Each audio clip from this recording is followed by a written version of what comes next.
अस्सलामुअलैकुम, मेरा नाम मोहम्मद इलियास चिश्ती है। पहली वीडियो में आपने देखा है कि यहाँ से वॉशिंग पाउडर बनकर मिक्सर से बाहर आ गया है। इस वॉशिंग पाउडर के अंदर जो नमी और डली रह जाती है उसको क्रश करने के लिए हमारे पास ग्रेडर मशीन मौजूद है।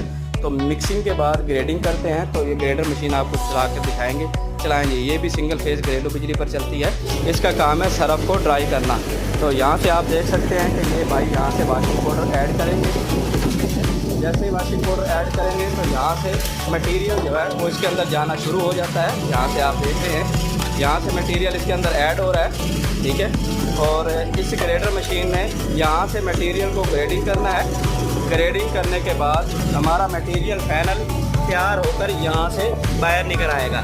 यहाँ आप देख सकते हैं कि ये वॉशिंग पाउडर अब फुल एंड फाइनल तैयार है। दानेदार सरफ, इसमें से नमी और डली ख़त्म हो चुकी है।